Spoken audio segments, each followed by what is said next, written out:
안녕하십니까. 저는 수원 주안교회를 담임하고 있는 최진영 목사입니다. 새로 오신 분들 정말 반갑습니다. 정말 여기는 아무나 오는 자리가 아닙니다. 우리가 주 예수가 된 것이 제가 산술적으로 계산해 보니까 한 300명 정도라고 치고 지금까지 세계 인구 82억 계산해 보니까 2,700만 대 1의 경쟁을 뚫고 여러분들이 하나님의 아들들이 되셨고 또 새로 오신 분도 그럴 것 같아요. 네, 그렇습니다. 그래서 정말 2,700만 대 1의 경쟁을 뚫고 하나님의 아들이 되는 복을 다 받으시기를 간절히 바랍니다. 네, 저는 141기입니다. 2013년 3월 18일에서 20일까지 있는 141기 특별반에서 극적으로 하나님의 아들이 되고 구원받아서 하나님의 아들이 된 최진영 목사입니다. 저는 그때까지만 해도 올 때까지만 해도 장로였습니다. 그래서 조그만 정말 사업체를 운영하고 있는 장로였는데 참 IMF 때 전까지만 해도 잘 나갔습니다. 집을 지으면 팔리고 또 남의 집도 잘 지어주면 또 소개해서 지어주고 그런 건축가로서 제가 중학교 때부터 꿈이 건축가였거든요. 그 꿈이 정말 결혼해서 살아나더라고요. 그래서 열심히 집을 짓고 돈을 잘 벌다가 갑자기 IMF가 터지니까 자기 돈 갖고 집 짓는 사람이 있나요? 드물어요. 다 은행빚 빌려가지고 반은 은행빚으로 하고 이러다 보니까 IMF 때 엄청난 금리 인상으로 인해 가지고 거기서 망해버렸어요. 망해가지고 이제 재산도 다 잃어버리고 그때 제가 계산을 해보니까 한 20억 정도 되더라고요. 야, 우리 부자네. 그러고 나서 불과 몇 년도 안 돼가지고 완전히 망해버렸어요. 그렇게 망해가지고 이제 재산도 망하고 또 신앙도 망하게 됐어요. 저는 일반 개신교 장로교회에서 3년 구원받고 3년, 거기서 말하는 구원입니다. 3년을 있다가 UBF라는 대학생 성경읽기 선교단체로 들어가게 됐어요. 그래서 서울에서 교회 다니다가 3년 만에 이제 수원으로 이사를 가게 됐어요. 그래서 수원 UBF에 소속이 돼가지고 이렇게 5시까지는 일을 하고 5시 이후에는 캠퍼스에 올라가서 열심히 학생들을 갖다가 전도해가지고 1대1로 성경을 가르치고 때가 되면은 교회로 데리고 나와서 주일 예배도 참석시키고 이렇게 해서 이제 구원받게 한다는 그런 사역을 했는데 거기 캠퍼스 사역을 거의 한 20년 가까이 했던 것 같아요. 그런데 이 캠퍼스 사역도 지금 와서 보니까 가짜였어요. 다른 예수를 믿고 했기 때문에 저는 무엇보다도 신앙생활 하면서 제가 원래 출신이 동네 깡패 출신이에요. 조폭 출신이 아니라 그냥 쬐끄만 동네 깡패 출신. 그래서 깐죽깐죽 되면서 정말 청소년 시절을 보내다가 그때 정말 지은 죄가 어마어마하게 죄를 지었어요. 그래서 그 죄의식에 시달리다가 이제 교회 가면은 뭔가 인생도 풀리고 죄사함도 받는다고 전도를 받았기 때문에 그래서 1979년도에 이제 교회를 가기 시작했어요. 서울에서 이제 독산동에서 이제 교회를 가게 됐는데 그때 처음으로 간 교회가 이제 성광교회라는 교회인데 교회 가서 신앙생활을 했습니다. 그런데 죄가 안 사라져요. 왜 그렇게 사모님과 목사님들이 거짓말을 하는지 그래서 UBF로 옮겼어요. UBF 성경 공부 너무 좋더라고요. 꿀보다 더 달더라고요. 야, 여기 진짜 잘 왔다. 그래서 대학생 성경님께서 열심히 제 아내하고 전도해서 학생들을 세우고 이렇게 해서 캠퍼스를 아주대도 개척하고 명지대도 개척하고 세무대도 개척하고 이렇게 바쁜 신앙생활을 하면서 했는데 중요한 건 뭐냐면은 죄가 안 사라지는 거예요.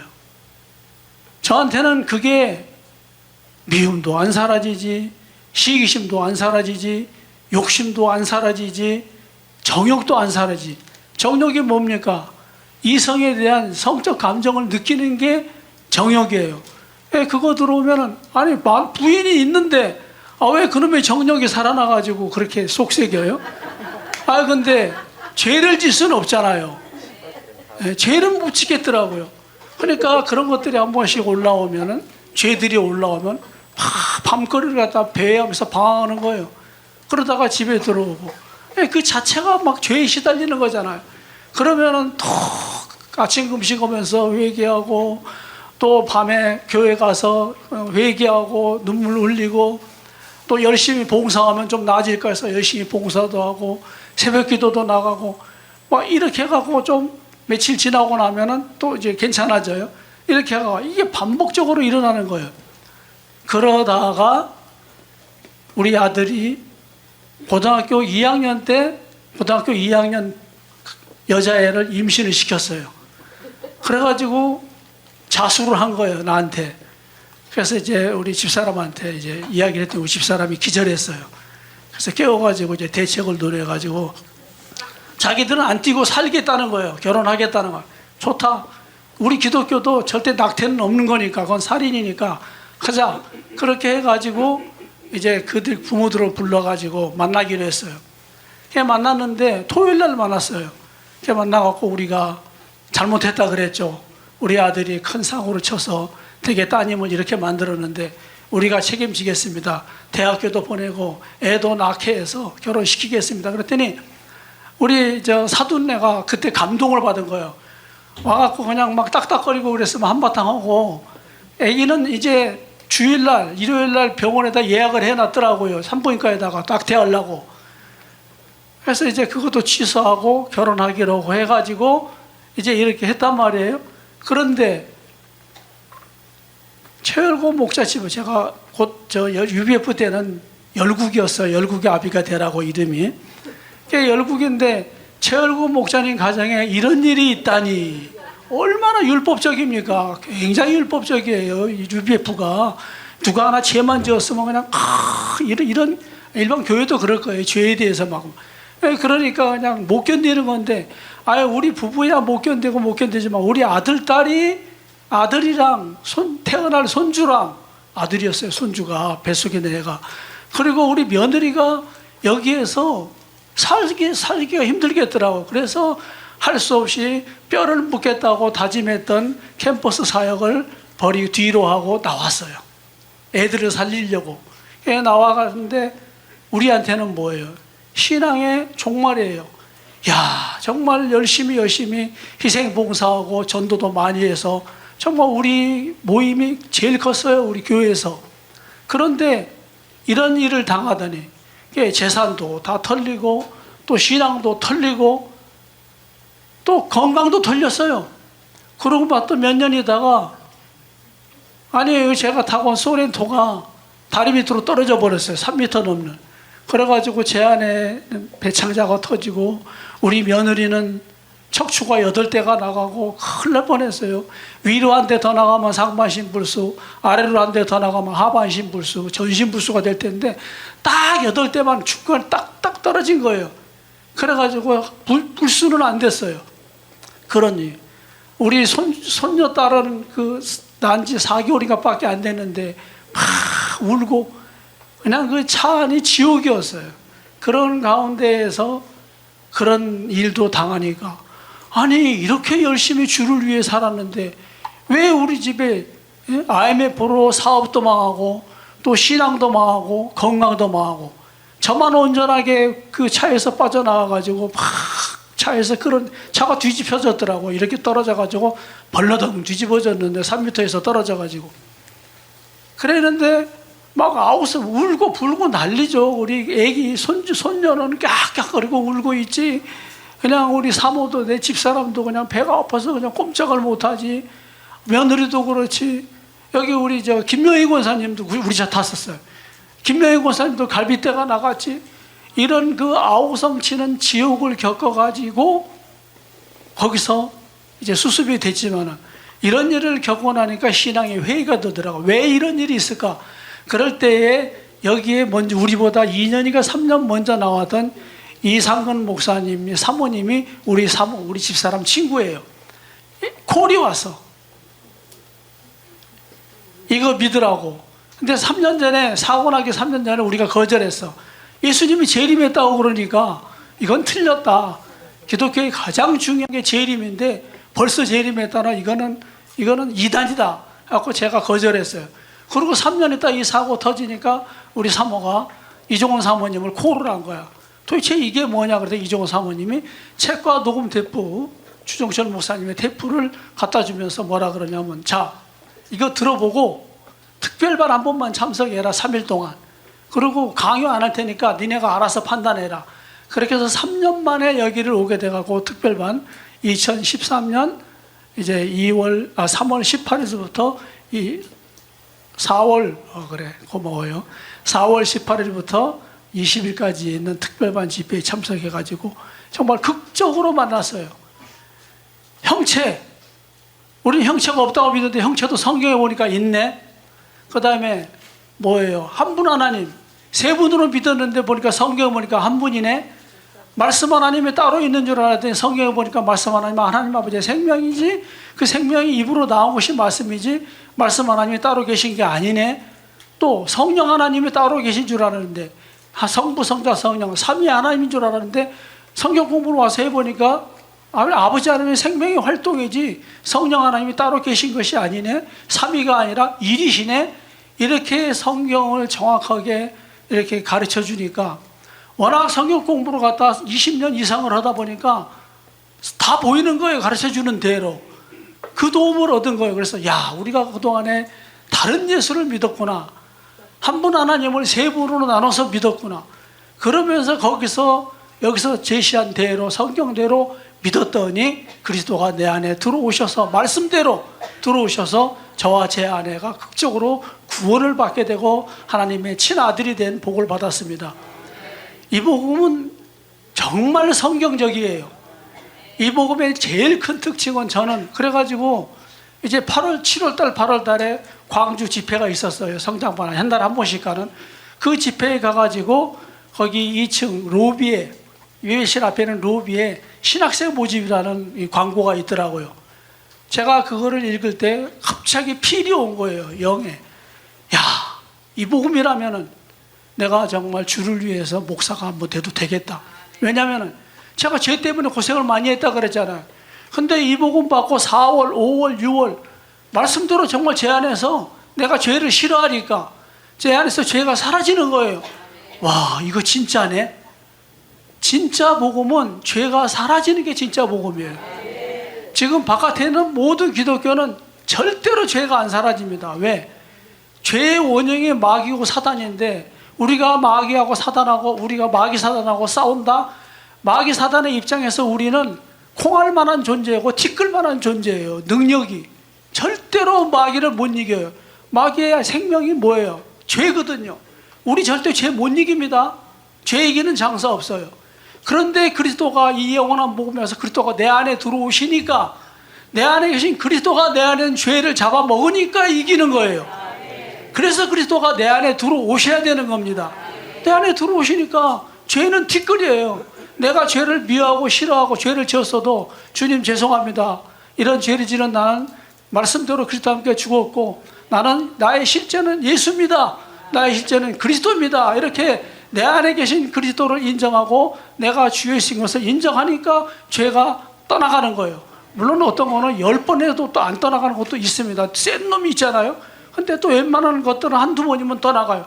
이렇게 해서 죄가 사라지니까 제가 이 복음에 대해서 확신을 갖게 되고, 광주 성장반 집회를 가니까 신학생 모집이 있는 거예요. 저 사실은 열심히 해가지고 몇몇 사람들이 그랬어요. 신학하라고.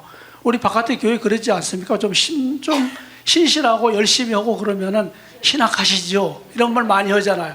그때마다 거절했어요. 왜? 동네 깡패가 뭔 목사가 됩니까?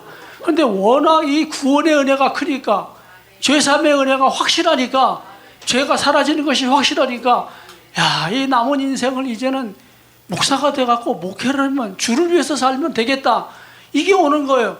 그래가지고 제가 사모하고 집사람하고 상의했을까요, 안 했을까요? 안 했어요. 그냥 일방적으로 조문호 목사님한테 가서 어떻게 하면 신학할 수 있습니까? 그래갖고 지원을 해버린 거예요. 그리고 집에 가서 나 신학 지원했다? 뭐 할 말이 있어요? 진짜 가치 있고 보람 일을 한다는데, 그렇게 해갖고 신학 5년을 해갖고 목사 안수를 받았는데요. 이 목사 영원한 복음에서의 우리는 사람이 하나님들이 되는 영원한 복음 총회입니다. 우리 교단의 이름이. 여기에서의 목사는 어마어마한 존재고, 아니 가치 있는 존재라는 거예요. 목사의 일은 성도들한테, 신자들한테 복음을 전하고 그들 속에는 죄를 없애주고 그런 말씀을 증거하는 목사인데, 이보다 가치 있고 보람 있는 일이 없어요. 지옥으로 들어가는 영혼을 건져내는 이 일이야말로 이보다 더 위대한 일은 세상에 없기 때문에 우리 주종철 목사님이 그렇게 위대하신 거예요. 우리 주 목사님 두고 보세요. 지금까지 온 세상에서 어떠한 인물, 앞으로 미래의 영원한 때까지 어떠한 존재가 오더라도 우리 주 목사님보다도 위대한 존재는 없어요.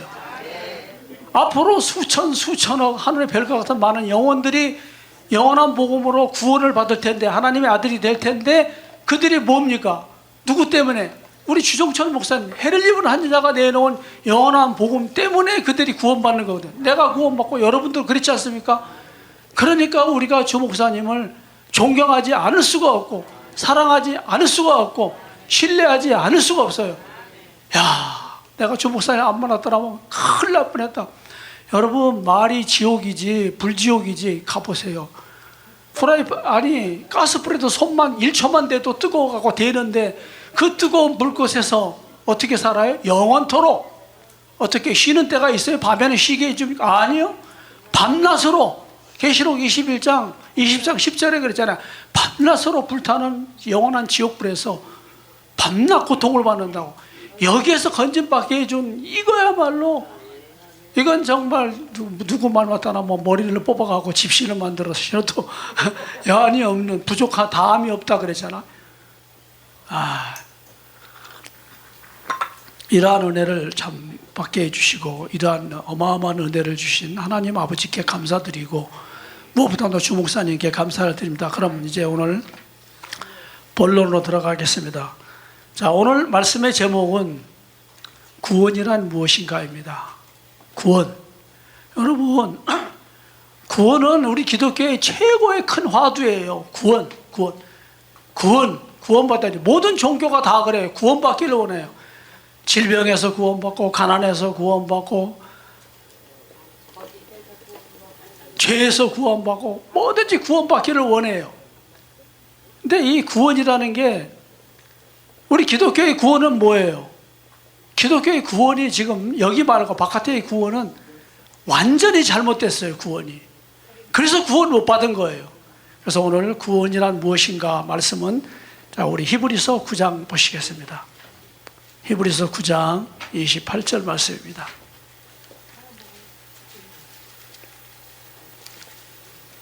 다 같이 합독하시겠습니다. 시작. 이와 같이 그리스도도 많은 사람의 죄를 담당하시려고 단번에 들이신 바 되셨고, 구원에 이르게 하기 위하여 죄와 상관없이 자기를 바라는 자들에게 두 번째 나타나시리라. 자, 우리 말씀 보세요.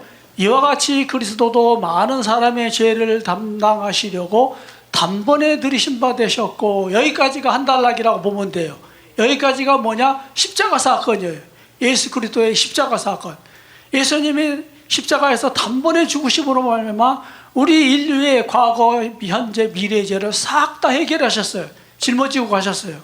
이게 그 말씀이에요. 많은 사람의 죄를 담당하시라고 단번에 드셨고, 이 십자가는 죽음을 말하는 겁니다. 드셨고, 그 다음에 나오는 말씀이 중요해요. 구원에 이르게 하시려고, 구원에 이르게 하기 위하여 죄와 상관없이 자기를 바라는 자들에게 두 번째 나타나시리라. 이게 구원이에요. 구원에 이르게 하기 위하여 죄와 상관없이 자기를 바라는 자들에게, 구원에 이르게 하기 위하여 죄와 상관없이, 내가 죄가 있든 없든, 여기 오신 분도 새로 죄가 속에 있든 없든 상관없어요. 자기를 바라는 자들에게. 어떻게 바라는가? 예수님 말씀대로 내 안에 들어오세요. 예수님이 내 죄 때문에 죽었기 때문에, 예수님 죽으실 때 나도 함께 죽었습니다. 이렇게 믿을 때 내게 들어와 주세요. 이렇게 믿을 때 아버지 속에 계시던 그리스도가, 예수님은 십자가에서 몸과 육체와 영혼을 다 버렸습니다. 근데 그 가운데에서 예수님 안에 계시던 아버지께서 예수님의 영혼만 살려갔어요. 살려서, 이게 부활입니다. 살려서 아버지 속으로 가져가셨다가 이제 예수님의 죽음이 내 죽음이라고 믿고 고백하는 사람들 속에. 근데 우리 기독교는 뭐예요? 지금까지 기독교의 구원과는 그게 아니란 말이에요. 어떻게 기독교가 구원을 알고 있냐? 예, 예수님이 우리 죄 때문에 죽으셨습니다. 죽고 장사한 지 3일 만에 육체로 부활하셨습니다. 그리고 승천하셔서 아버지 하나님 보좌 우편에 앉아 계시다가 재림하실 것입니다. 곧 오실 것입니다. 속히 오실 것입니다. 물론 성경에 나와 있으니까 성경에 곧 오신다 그랬고, 계시록 22장에 12절에 오면 속히 오겠다 그랬고, 22장 20절에도 속히 오시겠다. 그러니까 예수님 속히 오실 줄 알고 속히 오십니다. 그리고 2000년 기다려도 안 오니까 언젠가는 오십니다. 아, 지금 순복음교회에서는 지금 일어나셨네요. 보좌 우편에서 이제 내려오십니다. 곧 일어나셨으니까. 이렇게 해서 2000년 기다려오지 않았습니까? 그렇게 믿었어요. 근데 오늘 말씀 뭐라 그래요? 구원에 이르게 하기 위하여 죄와 상관없이 자기를 바라는 자들에게, 이렇게 바라는 자들에게요, 육체로 부활해 갖고 육체로 내려오신다. 공중재림이라 그러잖아요. 공중으로 오신다 그러잖아요. 구원 따로 받고 재림 따로 받죠. 그냥 예수 믿으니까 나 구원 받았다가 지금 제가 말씀드린대요. 또 재림이 또 따로 있다고 믿잖아요. 예수 재림 오면 꽉 지구로 뒤집어 엎어버리고, 죄 짓는 거 예수 안 믿는 놈들은 전부 다 그냥 지옥으로 보내버리고, 우리들끼리 여기서 천년왕국 누리고 살자. 이거 하시려고 예수님 공중으로 오신다? 아니에요. 그거 구원이라고 하신 적 없습니다. 오늘 말씀에 구원이라고 그랬잖아요. 근데 이 말씀을 누가 봤어요? 아무도 못 봤어요. 읽기는 그렇게 읽었어도 누가 구원이라고 이걸 읽었습니까? 구원에 이르게 하기 위하여 죄와 상관없이 자기를 바라는 자들에게 두 번째 나타나시리라. 이게 재림입니다. 이게 성경적인 재림이에요. 그래가지고 이런 시각을 가지셔야 됩니다. 이런 믿음을 가지셔야 되고, 예수님이 두 번째 오셔서 어디로 오신다? 공중으로가 아닙니다. 두 번째 오시는 장소가 성경에 쫙 나열되어 있어요. 여러분, 신약 성경은 사복음서까지는 예수님이 활동하시던 시대입니다. 예수님이 죽으시고 난 이후에 나머지는 서신서예요. 바울이 쓰고 베드로가 쓰고 또 뭐 요한이, 이런 사도들이 쓴 거죠. 이 서신서에 보면은 전부 다 예수님이 우리 속으로 오게 돼 있어요. 믿는 자 속으로. 그래서 그런가 안 그런가 저와 여러분이 한번 확인해 보겠습니다. 자, 우리 구원에 대해서 이거 한번 보시겠습니다. 주보. 그러면 성경적인 구원이 무엇인가? 주보 12번. 하나님을 쉽게 알 수 있는 용어에 대한 정의. 자, 12번 함께 읽겠습니다. 구원이란 첫사람 아담이 두 번째 아담인 예수 그리스도로 존재가 바뀌는 것이 구원이다. 참고 구원을 이루기 위해 그리스도가 두 번째 오셔서 믿는 사람 속으로 오시는 것. 히브리서 9장 28절, 갈라디아서 2장 20절, 또 골로새서 3장 3, 4절 말씀. 자, 이게 구원이에요. 우리가 그냥 예수 믿고 죄사함 받았어요. 그러면 첫사람이 죄사함 받은 거예요. 아담이. 첫사람 아담이 죄사함 받아가지고 그 아담이 죄사함 받아갖고 예수 믿는다. 그러면 죄를 이길 수 있겠어요? 첫사람 아담이 센 존재예요? 죄 이길 수 있어요? 우리가 마귀의 생명인 죄 앞에서는 우리가 티끌이라 그랬잖아요. 그러나 하나님 앞에서의 마귀는 마귀가 티끌이에요. 마귀의 생명이 죄입니다. 죄 사함은 받았지만 여전히 마귀이기 때문에 그 안에 죄의 생명 그대로 있는 거예요. 오늘 새로 오신 분들은 한번 생각해 보세요. 여기 오시기까지 속에서 죄가 싹 없어졌나요? 죄가 있어요. 왜? 그 안에 죄의 생명 마귀가 안 없어졌기 때문에 그대로 있는 거예요. 그 마귀와 마귀 생명인 죄를 없애기 위해서는 그리스도가 들어와야 돼요. 더 센 존재, 이게 하나님이고 그리스도고 예수예요. 더 센 존재가 우리 안에 들어오셔야 되는데 거기까지는 못 가는 거예요. 지금 기존에는 모든 기독교가 그래요. 한국이나 외국이나 똑같아요. 그냥 예수 재림을 기다리고 있으니까 아직 안 오셨지 않습니까? 속으로. 자, 그럼 속으로 온다 그랬습니다. 이게 그래서 예수 그리스도로 존재가 바뀌는 것이 구원이다. 이것을 여러분들이 아셔야 돼요. 존재가 바뀌어야 돼요. 그러면 존재가 바뀌려면 어떻게 해? 생명이 바뀌면 돼요. 여러분들의 마귀 생명, 아담의 생명을 예수 생명, 하나님의 생명으로 바꿔버리면 됩니다. 그래서 내가 그리스도와 함께 십자가에 못 박혀 죽었다라고, 예수님만 죽었다 그랬어요. 과거에는 예수님 내 죄 때문에 죽었습니다. 아이고 주님 죄송합니다, 감사합니다 그랬는데, 이 영원한 복음은 성경대로 요한복음 아니 로마서 6장 3절에서부터 10절까지 보면은 내가 그리스도와 함께 죽고 예수와 함께 죽고 예수와 함께 살고 이렇게 나와요. 내가 예수와 함께 죽었다고 해야 돼요. 내가 그리스도와 함께 죽었다고 해야 돼요. 그래야지만이 믿음으로 죽었기 때문에 내 안에 있는 마귀 생명, 첫사람 아담의 생명, 나의 본 생명이 죽는 거예요. 믿음으로. 그 순간에 누가 들어와? 아버지 속에 계시던 그리스도가 내 안에 들어와서 내 생명이 되시는 거예요. 자, 봅시다. 그럼 말씀으로. 이게 생명이 바뀌어야지 존재가 바뀌는 겁니다.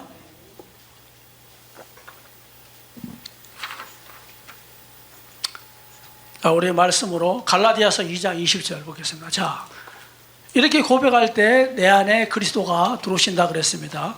말씀으로 확인해 보시겠습니다. 갈라디아서 2장 20절 합독합니다. 내가 그리스도와 함께 십자가에 못 박혔나니 그런즉 이제는 내가 산 것이 아니요 오직 내 안에 그리스도께서 사시는 것이라. 이제 내가 육체 가운데 사는 것은 나를 사랑하사 나를 위하여 자기 몸을 버리신 하나님의 아들을 믿는 믿음 안에서 사는 것이라. 내가 그리스도와 함께 십자가에 못 박혀 죽었다. 이거는 죽음을 말하는 거예요. 십자가는 죽음이에요. 이 고백이 있어야 돼요. 이렇게 고백을, 이게 누가 한 겁니까? 바울이 한 거예요. 어마어마한 정말 믿음의 사도 바울이 이렇게 고백을, 나가 그리스도와 함께 십자가에 못 박혀 죽었다. 그런즉 이제는 오직 내 안에 누가 사신다? 그리스도. 그렇게 고백하는 순간에 바울 속에 그리스도가 들어갔다는 거예요. 그걸 자기 고백서를 쓴 거예요. 이렇게 고백을 할 때 아버지 속에 계시던 그리스도가 내 안에 들어왔다. 믿는 여러분들한테 그렇게 고백하면 들어간다는 뜻이에요. 그리스도가 들어가니까 내 생명이 그리스도가 된 거예요. 바울의 생명이 그리스도가 된 거고, 사도들의 생명이 그리스도가 된 거예요. 그리스도가 내 안에 들어오셨잖아요. 그러면은 초림하신 예수님은 유대 땅의 베들레헴에서 태어나셔서 예루살렘이라든가 이런 그 나사렛에서 사역을 했잖아요. 그게 초림 예수예요. 근데 지금 믿는 사람 속에 들어온 예수는 어디서 나타난 예수입니까? 재림 예수가 따로 있고, 그러면 재림 예수 따로 기다리는 예수는 재림이 아니라 삼림이겠죠. 그리고 바울 속에, 여러분 속에, 내 속에 들어오신 예수는 진짜 진정한 재림이죠. 두 번째죠. 그 다음에 뭐 삼림으로 오신다는, 예수가 오든가 말든가 그거는 그 기다리는 사람들 몫인데, 말씀대로 따지고 보면 그런 거예요. 우리 속에 그리스도가 오셨다. 성경이 말씀하잖아요. 그대로 믿으면 돼요. 장로님, 권사님, 집사님. 그렇게 믿으면 되는 거예요. 그리스도가 내 안으로 오셨다. 뭐하러 오셨냐? 골로새서 3장 3, 4절.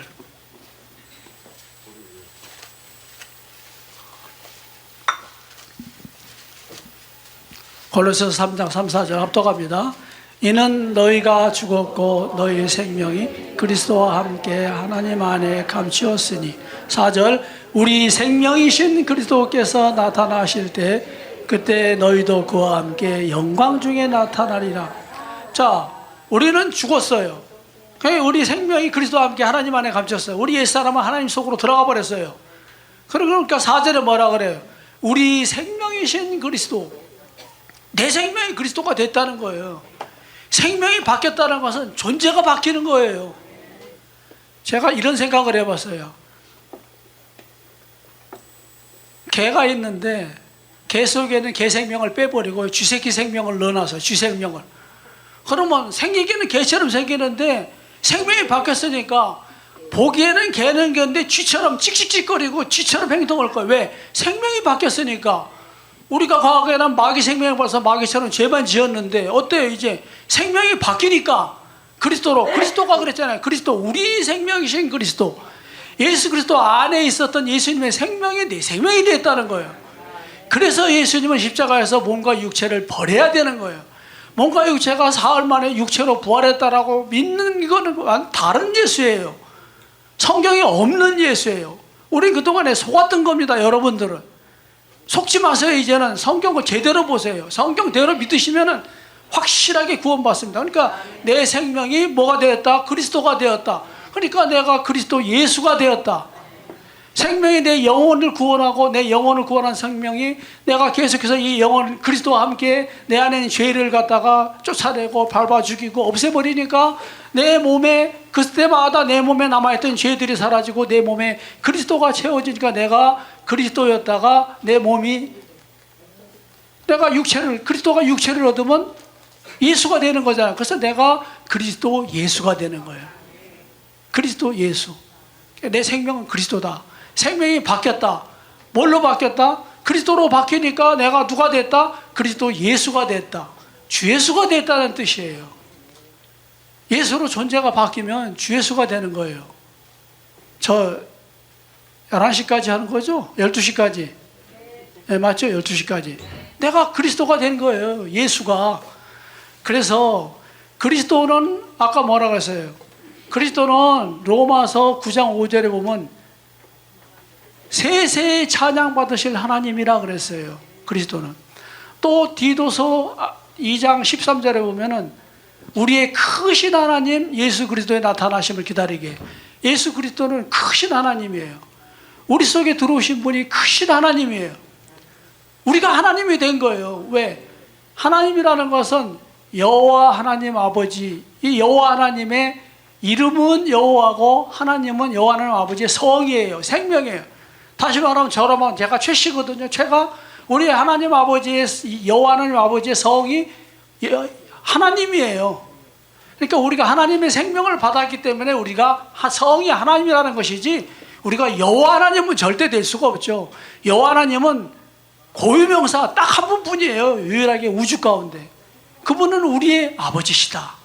우리는 그분의 아들 하나님. 최씨 아들은 다 최씨고 최씨 딸은 다 최씨예요. 내 생명을 받았어요. 그렇게 보면 되는 거예요. 그래서 우리가 하나님이 되었고 또 누가 되었다? 예수가 되었다. 예수님이 하나님의 아들이잖아요. 우리도 그리스도 하나님의 생명이 그리스도로 받아서 하나님의 친아들이 되었잖아요. 그러니까 우리도 하나님의 아들이 된 거예요. 예수님하고 우리하고는 형제예요. 예수님은 포도나무고 우리는 그 가지라고 요한복음 15장 5절에서 말씀했어요. 나는 포도나무요 너희는 가지니. 예수님이 포도나무고 우리는 그 포도나무의 가지예요. 그 예수님이 하나님의 아들이니까 우리도 하나님의 아들. 예수님이 하나님이시니까 우리도 하나님. 맞아요, 장로님? 아멘이죠. 그리고 우리가 예수님이 주 예수니까 우리도 주 예수. 예수님이 주 예수라고 사도행전에도 많이 나오고 계시록 22장에도 예수님이 22장 20절 21절에 주 예수의 은혜가 너희와 함께 있을지어다. 그래서 예수님을 주 예수라고 그래요. 우리가 예수님하고 형제예요. 왜? 아버지가 같으니까. 예수님이 포도나무고 우리도 똑같은 포도나무 가지예요. 포도나무하고 가지하고 다릅니까? 한 통이잖아요. 그래서 우리가 주 예수가 예수님이 주 예수니까 나도 주 예수. 예수님이 하나님이니까 나도 하나님. 예수님이 하나님의 아들이니까 나도 하나님의 아들. 우리는 순수 하나님의 아들이에요. 이렇게 해서 우리의 존재가 하나님의 아들로 존재가 바뀌는 거예요. 예수로. 하나님의 아들은 예수뿐입니다. 그래서 우리가 예수가 되는 거예요. 이 세상에 하나님의 아들은 주 예수뿐인데 누가 있습니까? 다들 바깥에 기도의 교인들은 우리는 주 예수가 아니라 그래요. 우리가 믿는 자가 주 예수가 되는 것이 복음입니다. 성경입니다. 믿는 자가 하나님이 되는 것이 성경 말씀이고 하나님의 뜻입니다. 아, 천만의 말씀. 우리가 어떻게 하나님이 돼? 우리가 어떻게 주 예수가 돼? 이런 망할, 이런 참남한 일이 있나? 이렇게 여기는 거예요. 근데 그런 하나님을 몰라서, 성경을 몰라서요. 아, 말씀에 나와 있잖아요. 자, 그러면 또 말씀 좀 더 나가겠습니다. 예수 그리스도가 우리 안으로 오셨다 그랬죠. 이게 재림이라 그랬죠. 재림은 공중으로 오는 게 아닙니다. 다시 말씀드려요. 공중으로 오는 게 아니에요. 재림은 우리 안으로 오시는 게 구원에 이르는 재림이에요. 재림이 한 번밖에 없는데 또 칼빈은 또 재림을 또 뭐 마지막 재림이라 그러네. 그러면 중간 재림이 있었네? 그게 바로 우리 속에 들어온 예수예요. 칼빈이 성경을 보니까 우리 속으로 다 들어와 있잖아요. 예수가. 제 공중으로 재림하는 예수 재림 말고 또 이렇게 우리 속으로 들어온 재림도 있네? 그래가지고 칼빈이 뭐라 그랬냐면은, 칼빈 기독교 강해 중권 597페이지 22절에서 28째 줄에 보면, 22째 줄에서 28째 줄에 보면은 히브리서 9장 28절 말씀에서 그리스도께서 죄와 상관없이 두 번째 나타나시는 것을 그리스도의 마지막 재림이라고 한다, 이렇게 정의를 해놨어요. 자기 책에다 써놨어요. 아니, 그리스도의 마지막 재림이 있고 그리스도의 중간 재림이 있고 그리스도의 처음 재림이 있고 그렇습니까? 재림은 한 번뿐이에요. 조림하신 예수, 조림하신 예수님 다시 오시면 재림하신 예수, 그 재림하신 예수가 우리 속으로. 그러니까 이 칼빈이 우리 기독교를 망하게 하고 다 지옥으로 보내는 3대 주적 중에 하나예요. 3대 주적 중에 하나. 1대 주적이 누구냐? 아타나시우스. 2대 주적은 어거스틴. 3대 주적은 칼빈. 칼빈은 장로교의 대부. 칼빈의 대부는 어거스틴. 어거스틴의 대비는 아타나시우스. 이 세 사람은 우리 기독교계에서, 바깥의 기독교에서 존경받고 흠모받고 위대한 존재라고 추앙받는 사람이라 어거스틴은 하다못해 성자 칭호까지 붙여줬어요. 이 사람들의 말 한마디면 어마어마한 영향력이 그대로 안 믿을 수가 없어요. 이런 시잘데없는 거짓말을 갖다 해내니까 또 있어요. 또 칼빈이 또 한 말 중에 어떤 말을 했냐면은, 칼빈의 기독교 강해 중권 608페이지 첫 번째 줄, 두 번째 줄에 뭐라고 했냐면, 구속자이신 그리스도께서 재림하시기까지 아직 재림 안 했다는 뜻이에요.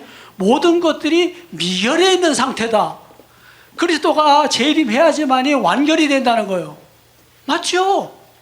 그리스도가 재림하지 않으면은 구원도 안 됐고 죄사함도 안 됐고 하나님의 아들도 안 됐고 된 게 없어요. 칼빈이 진짜 옳은 말 했네요. 근데 칼빈은 재림을 기다리고 있는 거예요. 그렇다면 칼빈이나 오늘 새로 오신 분들 재림 기다리고 있었죠? 기다리고 있었죠, 집사님? 아니, 오셨나요 벌써? 여기 오시기 전에. 그럼 뭐예요? 모든 것이 미결 상태다. 된 게 없다. 하나도. 재림해야 된다. 맞아요. 오늘 재림합니다. 재림하셨습니다. 내 어디로? 내 속으로. 이게 재림이에요. 이게 재림. 두 번째, 다시제 이말림. 다시 오신다. 두 번째 어디로? 성경 말씀대로 사람 속으로, 믿는 자 속으로 오시는 겁니다. 그러면 고린도후서 13장 5절도 있습니다. 믿음이 무엇이냐? 고린도후서 13장 5절 합독하겠습니다. 고린도후서 13장 5절 믿음. 시작. 너희가 믿음에 있는가? 너희 자신을 시험하고 너희 자신을 확증하라. 예수 그리스도께서 너희 안에 계신 줄을 너희가 스스로 알지 못하느냐? 그렇지 않으면 너희가 버리운 자니라. 믿음이라는 게 이게 믿음이에요. 믿습니다만 믿음이 아니라 믿습니다 해서 믿어야 돼요. 그러나 진짜 믿음의 완결판은 뭐냐면 내 안에 예수 그리스도가 계신다는 것까지 알고 믿어야 되는 것이 진짜 믿음이에요. 맞죠?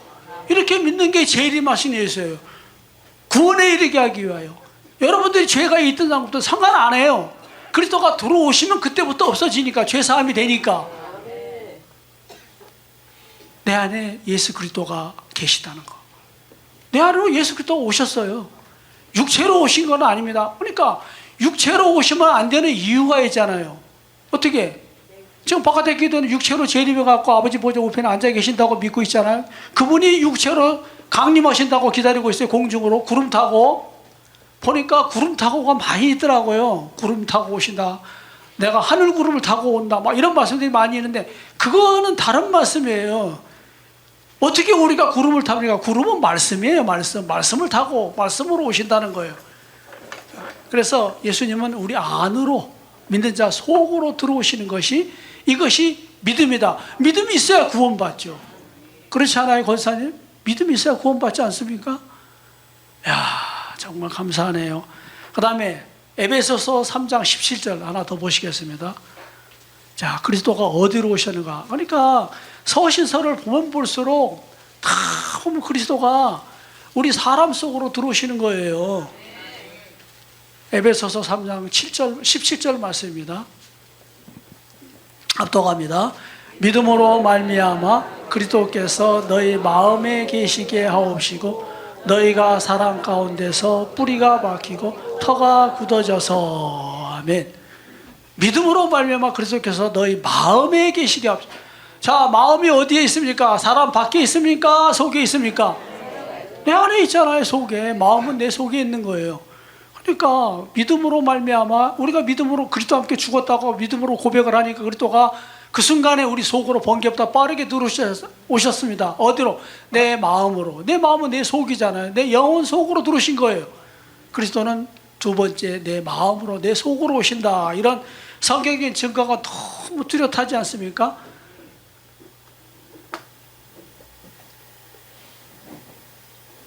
이거 말고도 많이 있거든요. 근데 시간이 이제 5분밖에 안 남았어요.